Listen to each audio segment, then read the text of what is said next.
வள்ளலார் சுவாமி ராமலிங்கம் பேரொளியாய் வாழ்ந்தவர், பேரன்போட உலகத்தை காப்பவரே.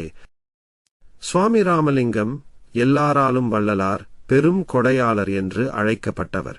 19ஆம் நூற்றாண்டுல இருந்த முனிவர்களையும் சாமியார்களையும் உயர்ந்தவர் முன்னோடி. அவங்கதான். ஏன்னா பாருங்க, அவரோட ஆன்மீக உணர்ச்சி சும்மா இல்ல. உள்ளத்தின் ஆழத்திலையும் அகத்திலையும் வெளிப்புறத்திலையும் புறப்புறத்திலையும் எங்க பார்த்தாலும் பரம்பொருள் நிறைய உணர்ந்தவர். உண்மையான யோகி. மக்கள் முன்னாடியே சொன்னார், உடம்பு அழியாம இருக்கணும், அதுதான் பரம்பொருள் உணர்ச்சியின் பேரானந்த நிலை. அவரோட உள்ளம் முழுக்க அன்பு, கருணை, அதுதான் அவரோட உயிர் மனம். உடம்பு அழியாம இருக்கும் அறிவும் அந்த அறிவியலும் அவருக்கே தெரியும். அதோட உடம்பையே அழியாம மாத்திக்கிட்டார். மேலுமா, உடல் உட்பட எந்த பொருளையும் தானாகவே உருவாக்குற சக்தி பெற்றவர். தமிழில் பிறந்த கவிஞன். தெய்வீக உந்துதலோட வந்தவர்.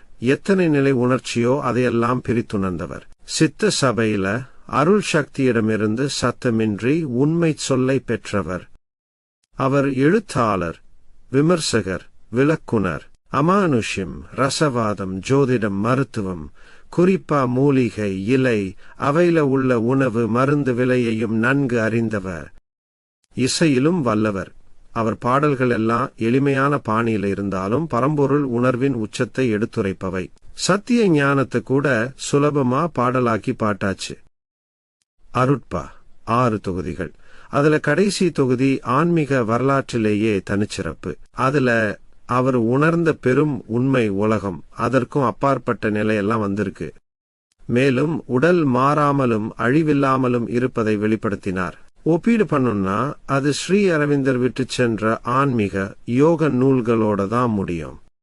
வள்ளலார் வெளிப்படையா சொன்னார், எனக்கு உடல் அழிவில்லா நிலை அடைந்தது. இவ்வளவு பெரிய ஆன்மீக உண்மையை எளிய வாழ்வில் வாழ்ந்தவர் வள்ளலார். அவரோட வாழ்க்கை நமக்கே வழிகாட்டு மொழி. அருட்பெருஞ்சோதி, அருட்பெருஞ்சோதி, தனிப்பெரும் கருணை, அருட்பெருஞ்சோதி, எல்லா உயிர்களும் இன்புற்று வாழ்க, வாழ்க வளமுடன். திருச்சிற்றம்பலம். நம்மளோட சித்தர்கள்ல வித்தியாசமான ஆன்மீகத்தில் வானளவு உயர்ந்தவர் வள்ளலார் சுவாமி ராமலிங்க அடிகளார். இவரோட வாழ்க்கை, இவரோட உபதேசம் அருட்பெருஞ்சோதி ஒளியோட சம்பந்தமா தான் இருக்குது. அருட்பெருஞ்சோதி சொன்ன அந்த தெய்வீக ஒளியோட சக்தியால வள்ளலார் பல பெருசா செய்தாச்சு. 1865 சமரச சுத்த சன்மார்க்க சத்திய சங்கம்னு ஒரு ஆன்மீக கூட்டம் ஆரம்பிச்சாரு. அங்கே சுத்தம், உண்மை, தர்மம், ஒற்றுமை இவையே அடிப்படை. அடுத்தடுத்து 1867 வடலூர்ல தர்மசாலையை கட்டி பசிக்காரர்களுக்கு சாப்பாடு போட ஆரம்பிச்சாரு.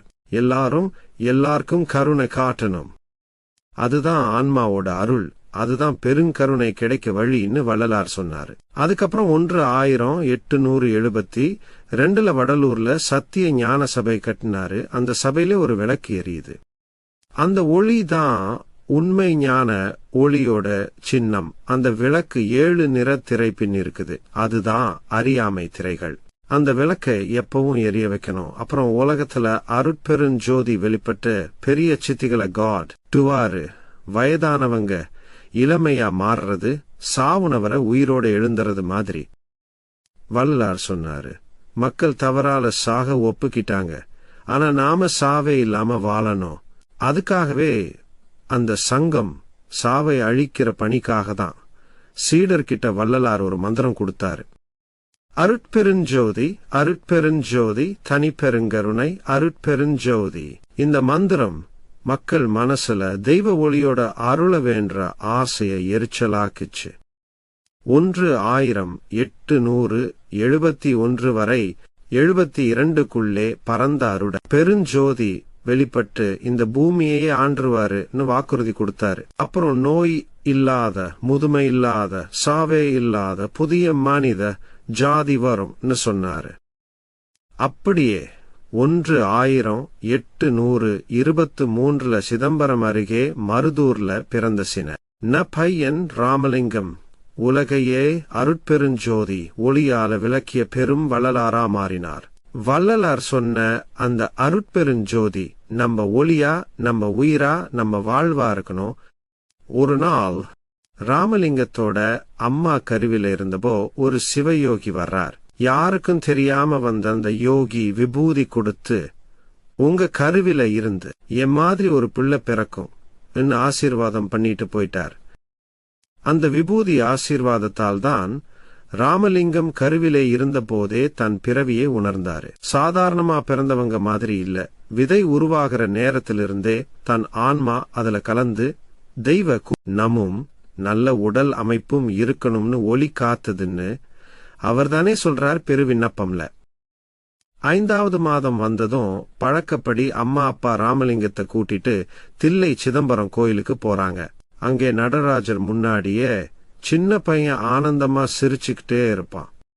அதுக்கு பக்கத்துல இருந்த சிதம்பர ரகசியம்னு சொல்ற சந்நிதி முன்னாடி மக்கள் சொல்ல லார மாதிரி சுன்யம் வெறுமைன்னு இல்லாம பேரொளியும் பேரானந்தமும்னு உணர்ந்துட்டான். அதையெல்லாம் அவர் பிறகப்போ பாடலிலே சொன்னாரு.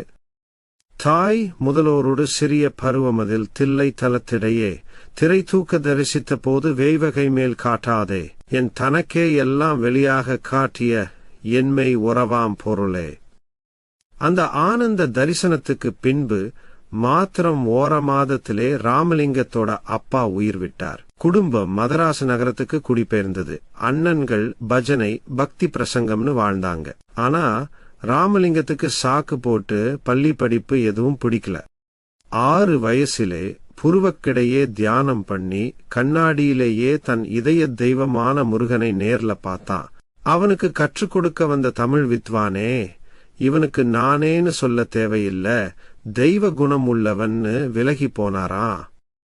9 வயசிலே அவனுக்கு உள்ளே இருந்து அறிவு வெளிச்சமா பாட்டு பிடிக்க ஆரம்பிச்சிடுச்சு. எந்த கற்றலும் எந்த ஓதலும் வேண்டாம உள்ளிலிருந்தே வந்த அறிவு. முதலிலே பாடிய முருகன் பாட்டிலேயே உடல் மரணமில்லாம இருக்கணும்னு ஆசைப்பட்டார். அப்புறம் திருத்தணியில் முருகனை பற்றி பாடின பாட்டு தனியா ஒரு நூலா வெளிவந்தது. அவருக்கு பிறகு முருகன் ஒரே ஒரு தெய்வம், உருவமா உருவமில்லாம உருவமில்லா உருவமா, எல்லாவற்றிலும் நிறைந்த ஒரே பரம்பொருளா உணர்ந்தாரு.